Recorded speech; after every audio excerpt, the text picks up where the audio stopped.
Okay, so hi everyone. Welcome to our second meeting. First of all, I want to thank you all for your hard work in developing the two ideas that we came up with in the last meeting.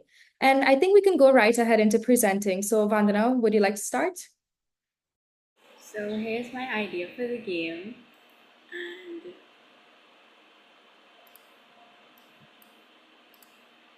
so if you all have any suggestions, you all can always let me know at the end.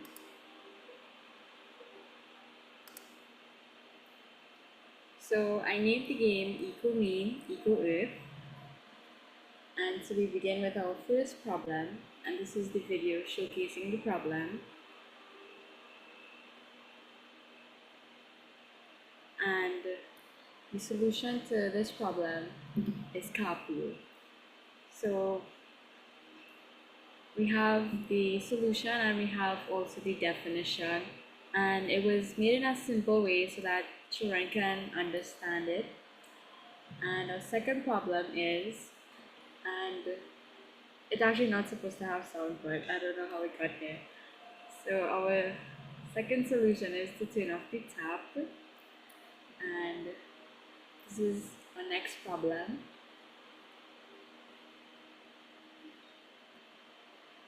This is the solution, and this is the solution for the previous video, and that's it. So this is batch one basically. Okay, so from what I understood, once the little clip is shown, the children have to choose which card it's like referring to. Yeah. Okay, so I really love the game and I love how well you designed the cards. So thank you so much. And we'll definitely make a post about this game, right? Yep. Um, Vinaya, do you want to go ahead now with your idea? Yeah, sure.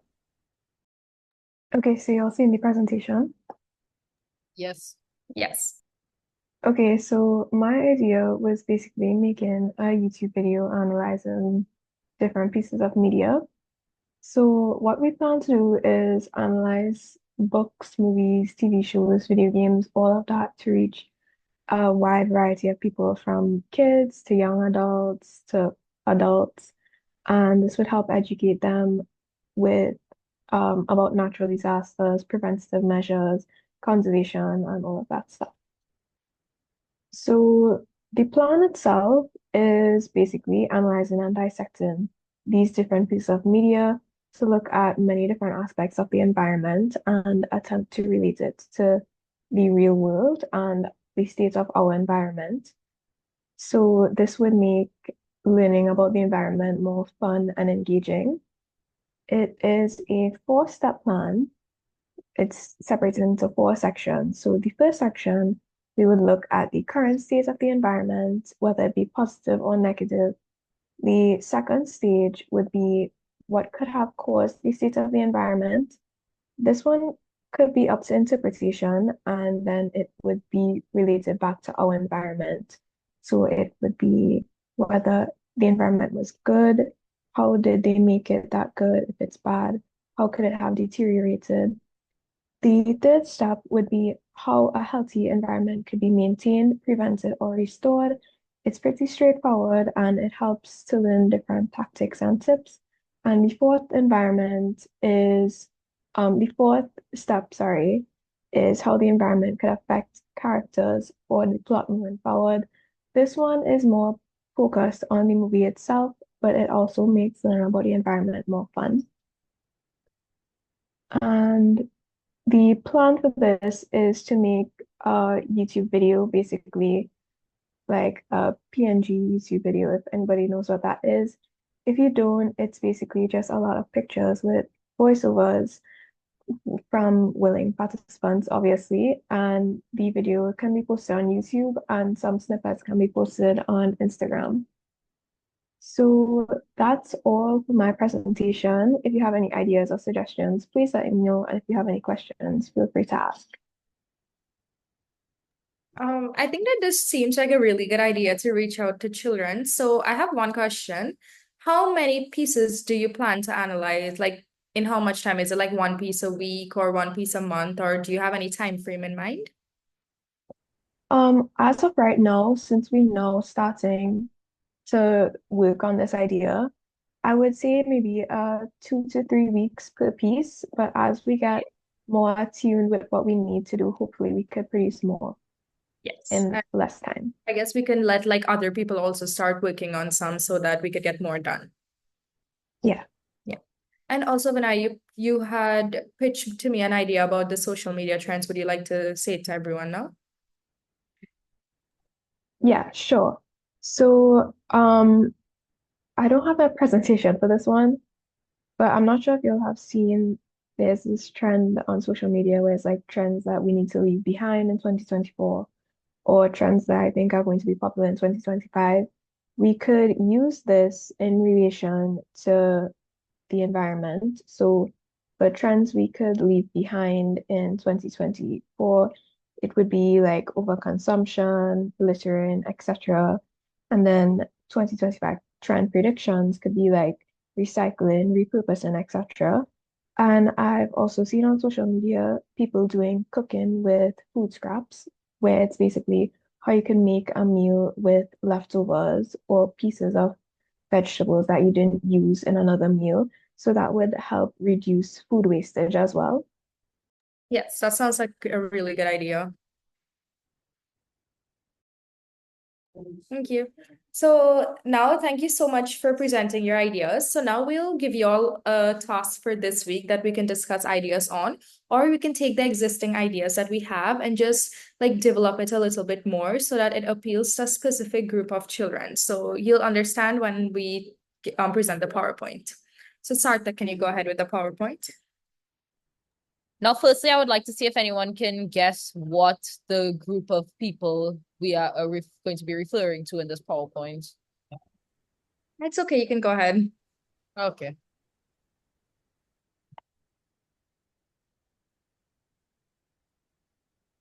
Our topic for this meeting is about autism awareness and how we can incorporate gamification to help those people with autism. We'll be starting with an explanation on autism, how to help them with gamification, and then a session to suggest any ideas.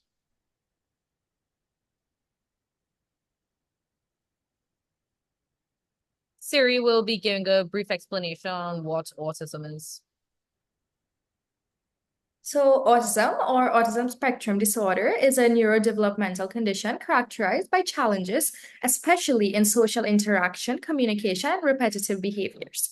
Autism is called a spectrum because it affects every individual differently and to varying degrees, from highly noticeable difficulties to subtle differences. So, here are some primary characteristics: social interaction and communication. People with autism may have difficulty understanding social cues and forming relationships, and they may communicate in unique ways. They often engage in repetitive actions and prefer routines which can make change challenging. Sensory input like sounds or textures can feel especially intense or dull, and also some unique strengths. Many people with autism have strong skills or interests in specific areas like math, art, or memory. So now I'll be telling you a little bit about why gamification is a powerful tool to support autistic kids by using game-based elements to make learning and therapy more engaging and enjoyable. So here are some ways to help. For social skills practice. So games provide structured ways to practice social skills, like turn taking and reading social cues in a fun and safe setting. Rewards for positive behavior. So points, badges, and levels can reward desired behaviors tailored to each child's needs. Repetitive skill building. Games with repetition help reinforce skills like hand-eye coordination. Sensory regulation. Gamified sensory experiences teach self-regulation using calming visuals, sounds, and breathing exercises. Routine and structure. Gamification can turn daily tasks into fun quests, helping kids with autism to follow routines comfortably. Increase motivation and engagement. Progress tracking and instant rewards keep kids motivated and build confidence. And lastly, self-paced learning. Sorry. Gamified activities allow children to learn at their own pace, reducing pressure and enhancing comfort. So given these points, social skills, repetitive skill building, positive behaviors, what we want to work on is creating a game about the environment to teach children about the environment, but specifically targeted towards autistics. So, Vandana, I think that your game would be very appropriate here due to its use of bright colors and artistic elements, as well as its simplicity. And we can work on incorporating like a point-based system or badges, as we have mentioned earlier, to reward desired behaviors. But also, if you have any other ideas to teach children like that appeal to areas like skill building and sensory regulation, you all can present it now. If not, you all can think about it and we'll discuss it at the next meeting. So I'll give you all like 5 minutes if you want to present any ideas or even any small suggestions. Okay. Sarthak, you can go ahead. I think Vanaya's idea using YouTube videos could also easily be adapted because for children who are on the spectrum, they may struggle with listening or to people speak directly or using notes, and the more highly edited format of a YouTube video could help them learn more easily. Yes, I agree with that because it uses both visual and auditory. Now, you all can take 3 minutes or 5 minutes to brainstorm ideas, and in the middle, if anyone has an idea, you all can go ahead and see it. Siri, I have a question. Yeah. So these games, right, that we are building for this topic, is there like any specific topic we are building them on, or it doesn't matter the topic? The topic is environment and sustainability for now. Okay. Yeah. Thank you. Okay, so I have like a simple game idea, right? So if we can be used to teach children about waste management, so will waste be thrown in a dustbin or should it be recycled, etc., right? So it's for like really small children. It's a simple game where you have items like plastic, paper, and etc. And then you have bins like a recycling bin, a waste bin, a compost bin, and the children choose which bin to place these items in. So it's like for really small children. And we can also develop it into a video game where you use like a simple drag and drop to drop games. I mean, to drop items into the correct bins. And there can be a point-based system as well to record like how many points you get for putting items in the correct bin. So what do you all think about this idea? That seems very interesting. So I can work on developing this game this month, like the video game. Is there anyone else who wants to help with this idea? I'm not really sure about the physical version, but I'm interested in helping with the video game version. I'm thinking it could be possible to code something like that. Yes. Okay. I can also assist Siri. Okay, thank you.